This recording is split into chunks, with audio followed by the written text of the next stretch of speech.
It's my pleasure to introduce Janet today. Janet has been speaking for our section for many times, has published many times in our journal, and she was also the recipient of a small research grant from SwimX that was given to our aquatic physical therapy section. Janet is an assistant professor of physical therapy at the University of Hartford. She's been an aquatic physical therapist for more than 18 years. She's certified through the ATRI. She's also an IT trainer through IT International, and it's my pleasure.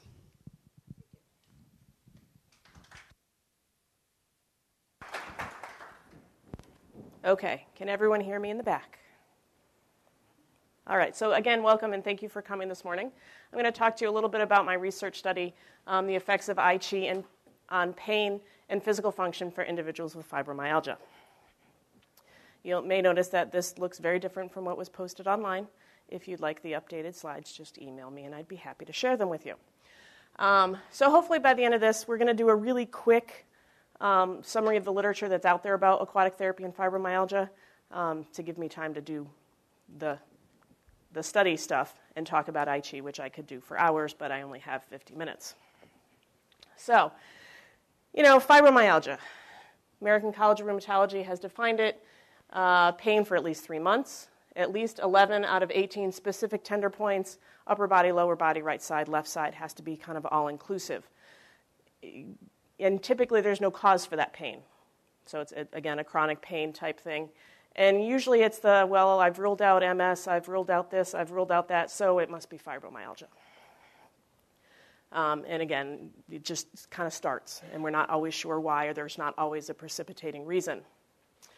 Pain, fatigue, stiffness, muscle spasms, non-restorative sleep, which just kind of exacerbates the whole cycle. Sleeping is very important, and when you don't sleep, you tend to be crankier and have more pain. These individuals may also have headaches, Raynaud's, respiratory dysfunction, gastric problems, hypersensitivity to heat, cold, noise. Again, it's a very catch-all type thing. And even the simplest of tasks, dressing, grooming, walking, other ADLs may cause severe pain. Again, we don't know why or what happens. There is research out there now that there are biochemical issues, metabolic, immunoregulatory abnormalities. So we're getting closer to being more definitive with our diagnosis. Again, the popular theory is that somehow you had a trauma at some point in your life that's altered something in your brain, and so now your brain is interpreting things incorrectly. More than 10 million Americans have been diagnosed with fibromyalgia. Women are 10 times more likely than men. Yay, us. And it does affect all ages from teens all the way to older adult. Treatment right now is let's make the symptoms feel better. So we can't treat the cause because we don't always know what that cause is. Rest, pacing your activities, reducing stress, relaxing, improving your function. That's typically the focus which we as therapists can address. And again, we can't cure it because we don't know what caused it.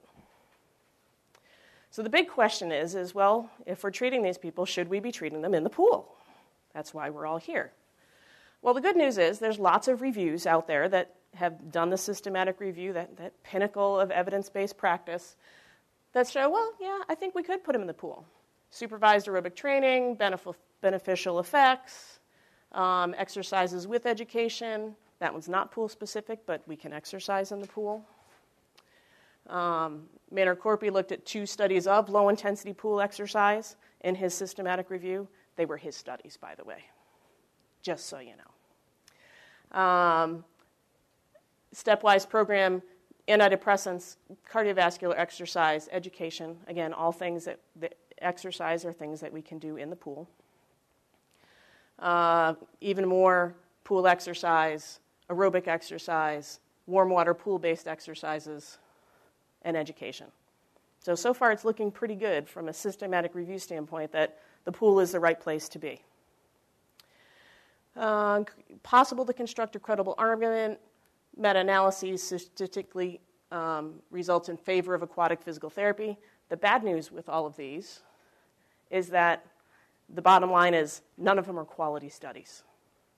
That they're piecemeal, no one was consistent with how frequent, how long, the duration, the type of exercise. Very often it just said water exercise. Well, what is that? Of the randomized controlled trials that are out there, positive effects on function. FIQ, the Fibromyalgia Impact Questionnaire, is the most common outcomes tool used to measure improvements in this population. It's a self-scored questionnaire, so you hand it to your patient and say, could you please fill this out? Walking distance, 6-minute walk, improvements after 24 months. So now we're showing, well, not only do we have benefits in the pool, but those benefits last long term. There was one other study that was published after I started my study that compared Ai Chi and stretching in the pool. Both were in the pool, and showed that Ai Chi was better than stretching. But again, that study, the stretching was kind of vague and non-specific to the patient, so maybe they were stretching things that didn't need to be stretched, and that's why there was no benefit. I tend to be really critical when I look at that literature, because if you don't give me all the information, I can't compare apples to apples if I don't have that. Pain. Can we make their pain better? Yes. All 20 found changes in pain levels to the positive. None of them made them worse. Unless you get to that high intensity. Pacing. Reducing stress. When you hit the high intensity, now you've triggered their system. So lower intensity exercise is apparently what we need to do. Decrease in amount of tender points, decrease in self-perceived pain, could last up to 2 years, reduction lasts longer in water. These are all great news for us in justifying aquatic physical therapy. Can we make them less depressed, less anxious, and improve their mood? You have pain, you're going to be depressed. It's just the connection's there. So yes, 14 of those randomized controlled trials found improvements in depression, anxiety level, and mood. Also a good thing for us. It's cost effective. It improves cognitive function. These people's brains can actually think better, therefore they can function better.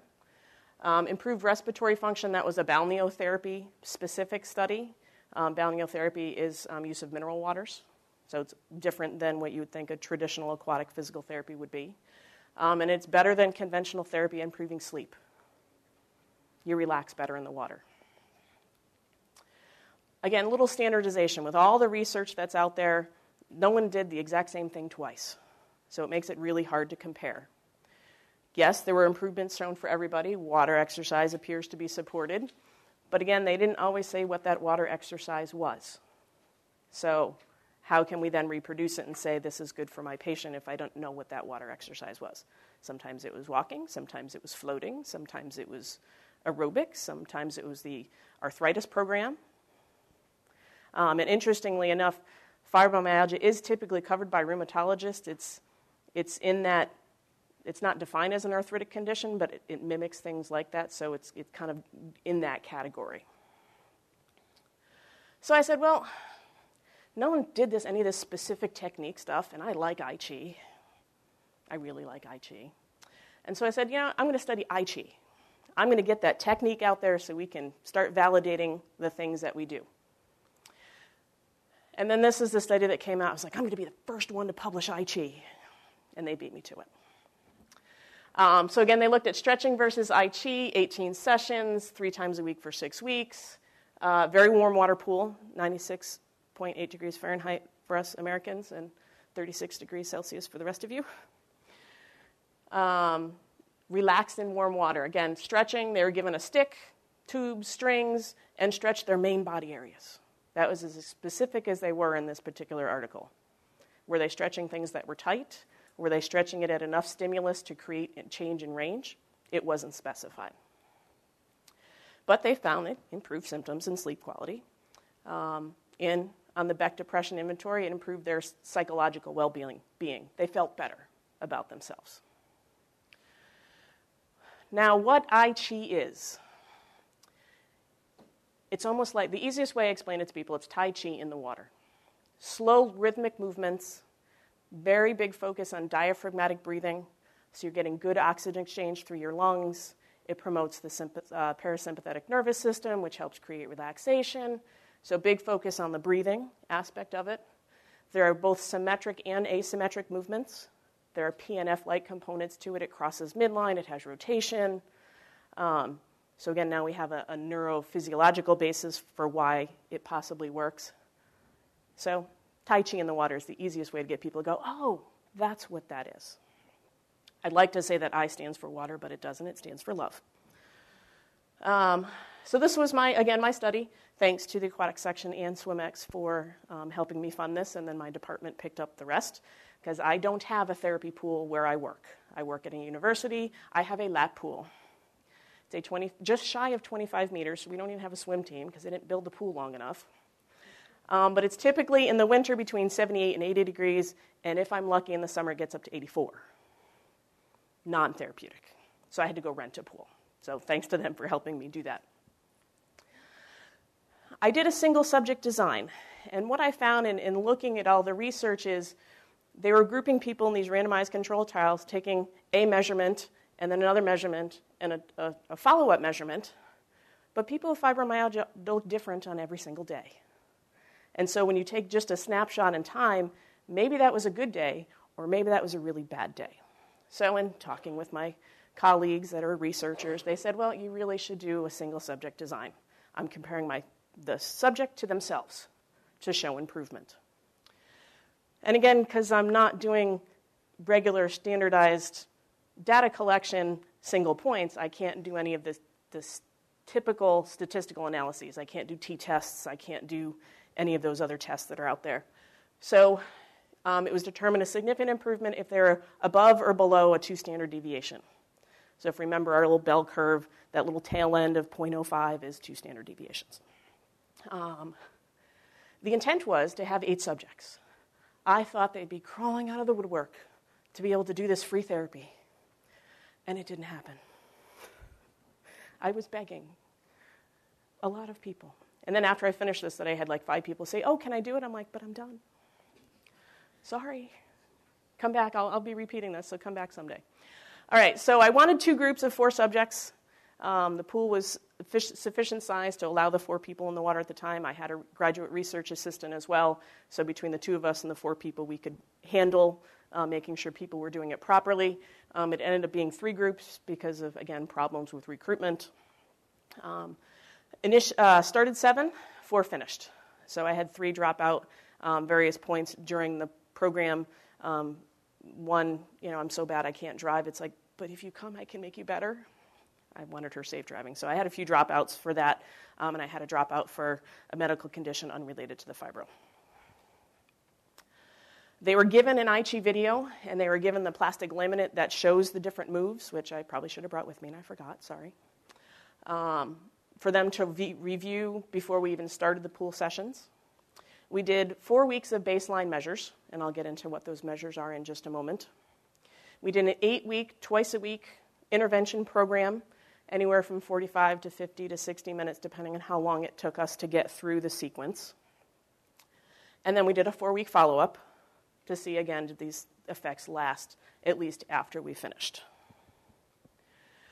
Check the pool chemicals every time we go in. I do that regardless. I want to make sure my pools are safe for myself and my patients. Chlorine tended to be a little on the high on the more the 3 side, but it was still within safe ranges. And water temperatures, you notice group 1 was in an 82-degree pool. She preferred the cooler temperatures. And so we used a cooler pool for that person.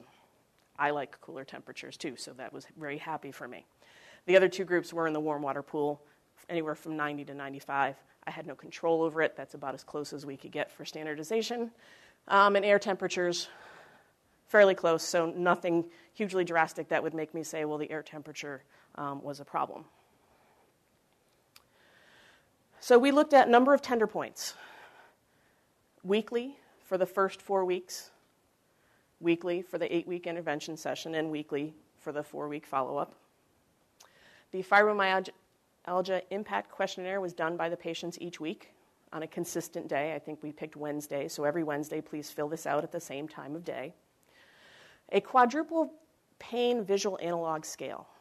And this was your pain at its best, your pain at its worst, your pain right now, and your pain on average. And I pulled this from some other research that was out there looking at people with chronic pain So you really get a picture of their pain. Yes, what it's now, but what is it when it's best? And so it gave us more data points. We did a 6-minute walk test. They came to the university to do the on-campus things, set up a hallway with a marker and said, walk as far as you can in 6 minutes. We did a balance assessment on an AccuSway platform. We said, stand still for 30 seconds. And we measured how much they swayed within that standing still. And we did do a weight and body fat percentage at the start and at the end. There were no changes in that because we weren't doing aerobic exercise. I wouldn't have expected a change in body fat percentage.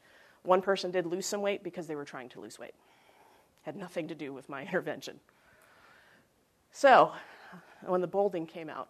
So number of tender points. I'm going to come back to that because I don't think it's the best measure, even though that's the diagnostic criteria for figuring out if they're going to improve. And you'll see that when we get to the end.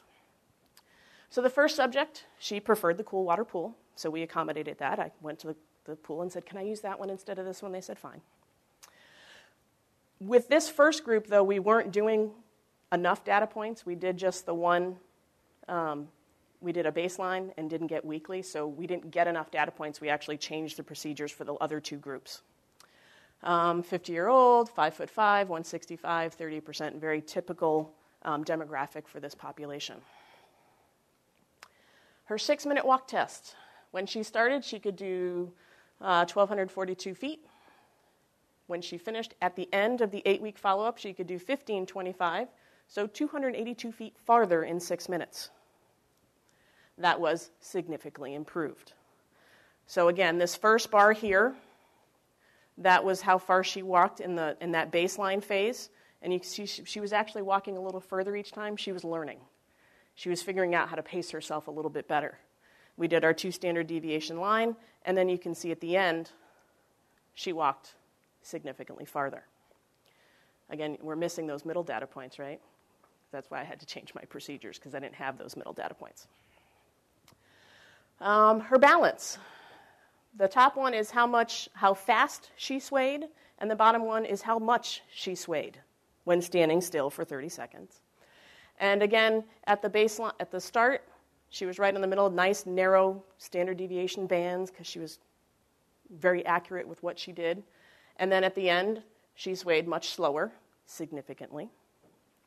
How far she swayed, again, a nice tight band, so she was fairly consistent, and she swayed less. So she was more stable at the end of the 8-week follow-up, the 4-week follow-up. Her pain. Well, again, you can see the data points, they're different every day. So me picking an isolated day at a time, to me, isn't really an accurate representation of that person. But, a fairly tight cluster. During the treatment session, she got no better during. I was making her exercise, and she wasn't used to that. But you can see right at the end of the intervention in the purple and the start of the follow-up phase, her pain was significantly better. That started to decline the farther along we got. So by 4 weeks out, she was actually a little worse than she was because she had stopped exercising. Now, we didn't say you had to stop doing the pool, but pool access in the winter in Connecticut is not easy. Okay, she, of all the subjects that finished, I know was going to continue doing this. So her pain got better, but then it got a little higher.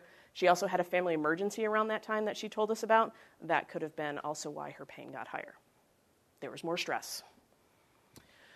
Tender points. She started with 16. She had 8 at the start of the follow-up, so they significantly improved, although I didn't have enough data points to prove that. And then she went back to 15 out of 16 at the end of those 4 weeks. Remember, her pain went up. She had the family emergency. How related was that? I don't know. So, yeah, it looks like Ai Chi is going to make a big difference. Yay. I'm happy now, right? Her workability. So these are numbers off of the FIQ, the impact questionnaire. At the end of the intervention and the start of the follow-up, she had significantly less difficulty with work. Again, that went away as the follow-up progressed. Effect on ADL abilities, nice big wide standard deviation bar. Those of us that know statistics, she wasn't really consistent, so there was no way I was going to be able to prove an effect with this because her bar was too big. You can see, oh, well, she's just outside that 2 standard deviations, so maybe we were making an effect on ADLs. Can't really say. How many days she felt good? One of the questions on the questionnaire. Again, I get big wide band because she had this really good day in her baseline, and that screwed everything up. During the intervention, again, very varied. Start of the follow-up phase, she was starting to have more days where she was feeling better. Physical effects, restedness, total score, same thing. At the end of intervention, she was starting to look much better. Start of the follow-up, she was looking great, and then she went back to baseline. Was that related to the family emergency or lack of Ai Chi? I don't know. Depression, significantly improved again right at the start of follow-up and the start of the end of the intervention, went back to normal. So that was session 1. 1 person out of 4. So then we started with our second person, 57-year-old. She started the baseline. She finished baseline. She did 1 water session, never showed up again. Oops. So I have no data on her. Subject number 3, same thing, 54-year-old female, started baseline, stopped coming. Finally, we had another person finish. So this person liked the warm water pool. I actually tried the cool water pool with her, and she freaked out and had this weird diaphragm spasm and couldn't breathe, and very quickly got her to the warm water. So I did we added data points, so now I'll have better data. Very, again, standard, 50% body fat, 233 pounds, 5 foot. She was overweight. 6-minute walk test. So 11:42 at start, 12:17 at end. Looks like she's, at the end of follow-up, she's starting to be significantly farther, but it wasn't enough for me to say, yes, she walked farther. But I don't know, going 190 feet per minute to 202 feet per minute may not be statistically significant, but I think from a functional standpoint, that person was happy that they could now walk faster. No change in her balance, no change in her tender points, but she said, well, they're less tender. So she started with 16, she ended with 16, but they didn't hurt as much. We'll come back to that again. Her pain scores, again, you see how varied she was. No change.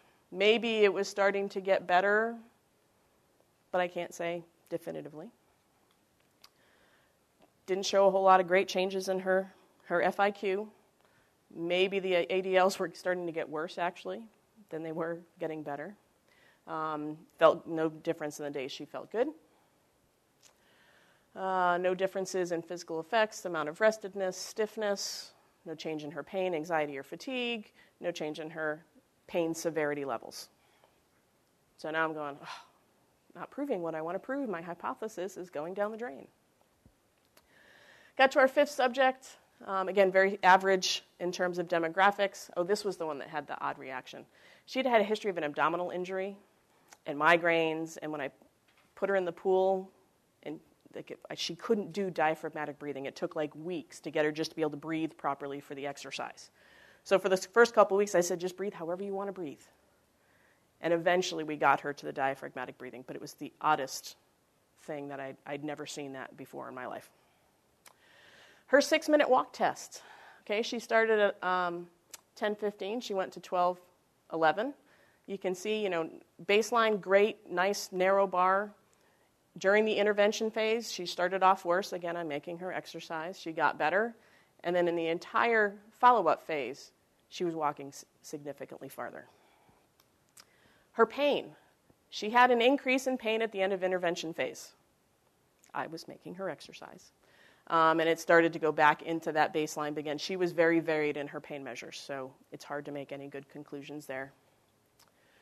Started with 18 tender points. She actually dropped to 11 to 16, and they were starting to go back up at that 4-week mark after the intervention had been done. So I actually made her have less tender points. No changes in her balance, no changes in her work ability, no changes in her ADLs. It did start to look like it was going to improve, but it never actually got significant, so I didn't include that graph.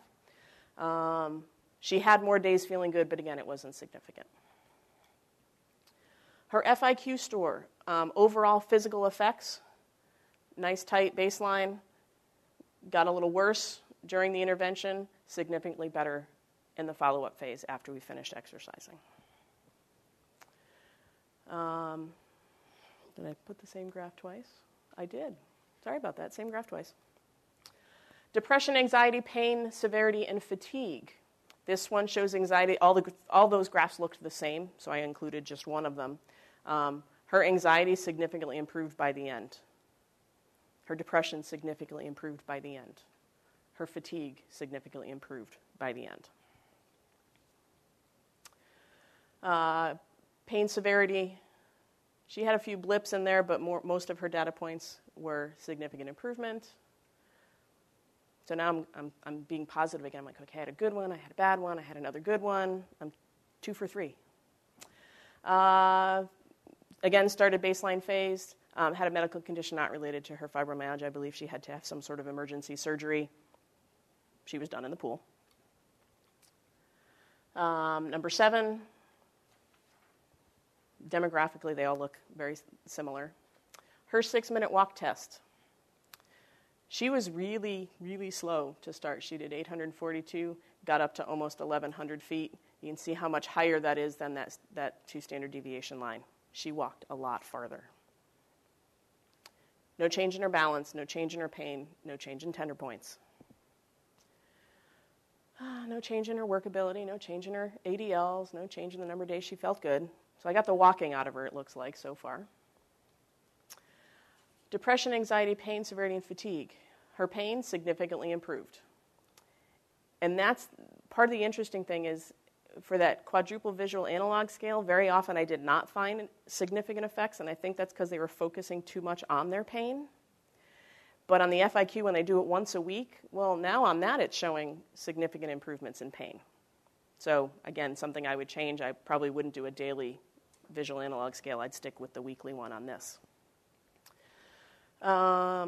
Total score significantly improved during the intervention as well as throughout the follow-up.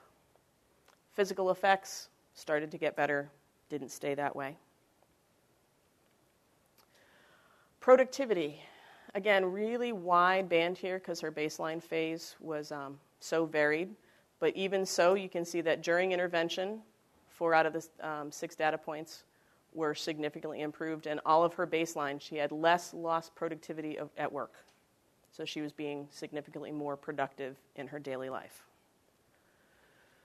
I probably talked too fast, didn't I, Dion? So all walked significantly farther. Some were just shy of true significance, but again, if you're walking farther, you're walking farther. You can do more with your life. You can now cross the street safely. I did some of the gate speeds, but we know how long it takes to cross the street safely, and we know a normal gate velocity. They were getting closer to that normal. Depression, anxiety, fatigue, stiffness, yes. Most felt they got better, and some of that actually showed statistically. I already mentioned this, that the FIQ pain didn't always match the visual analog pain, because again, we need to take the focus off of pain for these individuals, and I kind of did the opposite of that by making them look at it every day. But I really, unfortunately, can't make any huge, strong conclusions because I had 4 subjects, and none of them were stellar stars in terms of improvements. But can I say it works? I think so. So what am I going to do better? Twice a week wasn't often enough. At least 3 days a week, I think, is what is going to have to be kind of my next step. A more regular exercise program. 12 weeks, I did an 8-week treatment session. 8 weeks wasn't long enough. It took some of these people 3 to 4 weeks to even learn how to do it properly. So by the time they got into the flow, I'm like, okay, this is our last week now. And they begged for more, and I said, I can't right now. Maybe talk to me after the study is done, and we'll come back to the pool. So at least 12 weeks, if not longer. Again, I thought I'd have people crawling out of the woodwork to do the study, and it's a very difficult population to work with. If they're having a bad day, you can't convince them to leave the house, even though you know it's going to make them feel better. And so compliance, even with filling out the forms, was very difficult. It's like, just sit and fill out a piece of paper, please. And they didn't always do that. And the variability of this population. I had one subject that loved the cold water. So there's something different about her fibromyalgia than the people that like the warm water. Is there a way that we can try to discriminate better to make a homogeneous group to study? The outcome measures I chose, while standard, weren't perfect. I needed some sort of a qualitative, which makes me shudder, I'm a quantitative researcher, some sort of qualitative component. How do you feel? I would need to add that for the next time. And these tender points. So you diagnose fibro by counting tender points, but I didn't make the number of tender points for most people get better, but they said they felt better. So maybe instead of do you have it or do you don't have it, maybe we need to have them rate the intensity of the pain when I push on it. That might have given me significant results even for the tender points. More tender, less tender. So that's kind of where we needed to go with that. Any questions about Ai Chi, about the research? I was going to ask you the first subject. How old was the first subject? The first subject, subject number 1. How old was she? I want to say mid-50s. Okay. They were all fairly standard in their age group. Her range was like 40. She was 50. She was 50. So most were in that older middle age range, the standard housewife. Most did not have a job outside of the home because they couldn't. Right. It was funny when I wrote up the grant, I said I wanted only females because they're 10 times more prevalent. And the grant reviewer said, well, but why are you excluding men? I said, okay, I'll put men in, but I didn't recruit any because it's not common, and 2, men aren't going to admit it. And so I ended up with all females anyway. Question, on your twice-a-week sessions, how long did they last, and what were the exercises? The twice-a-week session, how long did they last, and what were they? I apologize for not doing more detail on that area. So the twice-a-week sessions, again, they lasted anywhere from 40 to 60 minutes, depending on how long it took the people to go through the sequence. For the first couple of weeks, we played the nice Ai Chi synchrony music in the background as we taught them the techniques. We did upper extremity for a few days for that first week, and then each session we added more of the moves. There's a standard sequence of moves for Ai Chi. And then once we got the whole sequence in there, took about 2 weeks, some people took 3 or 4, we added the script. There are pre-taped scripts. There's a relaxation script. There's a physical function script. And I apologize, I forget what the third script is. We used the relaxation one. We wanted these people to think about relaxing. So the cueing and the terminology was all about focusing on your body relaxing as you went through the moves. And we used the pre-taped one for that standardization. They always got the same words the same way every time.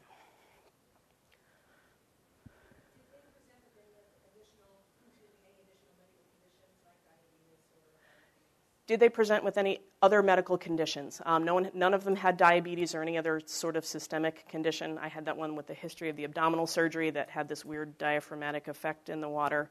But none of them had any other systemic condition that would have affected these results. Did I ask length of diagnosis? I probably did in their history. I haven't looked at that. I have not yet looked at, does the length of diagnosis make a difference? Again, most of these women had had it for a significant amount of time. It wasn't a new diagnosis for any of them.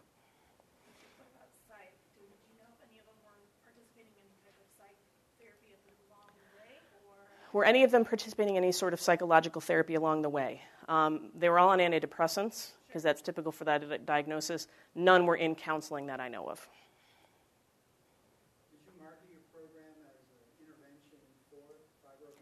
I advertised it as an intervention to try to treat fibromyalgia. I focused on, it's free therapy, and I got what I got. But yes, I was targeted as this specific intervention, and how is it going to improve you? Did you keep track of any of the folks who called, inquired, maybe even checked it out, but decided not to? The question was, did I follow up with anyone that called interested and didn't pursue? I didn't have any of those. If they called, they at least started the study. Again, I had those few dropouts. When I was all done and wrapped up and had run out of money, so to speak, I had a few people call. One of the women drove like an hour for this therapy. She was willing to do that, but that hour drive, it throws everything off because you're sitting in a car for an hour. But she was willing to do that drive. I'm not sure what I want to ask, but I noticed that two of them had a BMI of at least 50%. Correct. Is this partly due to movement and pain, so they were not exercising, they were overweight, or what effect do you think that amount of obesity had on them? So the question is 2 of the 5 were at least 50% BMI, and if you notice the other 2 were in the 30s, so still considered obese. Was this related to the pain, to the fibro? I think it is. They're home, they're eating, but they're not exercising. You try to exercise, it makes you worse, then you take 2 steps back and think about it before you do it again. Again, one person was trying to lose weight, and she did reduce her body fat percentage, but that was a conscious effort on her part, separate from what I asked them to do. I didn't want them to change their eating. I didn't want them to change anything else in their lifestyle. So you would likely see that most people with fibromyalgia probably tend to be overweight. They can't exercise to a sufficient intensity to allow them the caloric burn, and they don't always change their eating. You're depressed, you eat. Well, at least I do when I'm depressed. Some people don't, I suppose, but the lack of physical activity, I think, contributed to that body fat percentage. And I'm almost out of time, so thank you, everybody, for coming. And if you have any other questions, I'm here.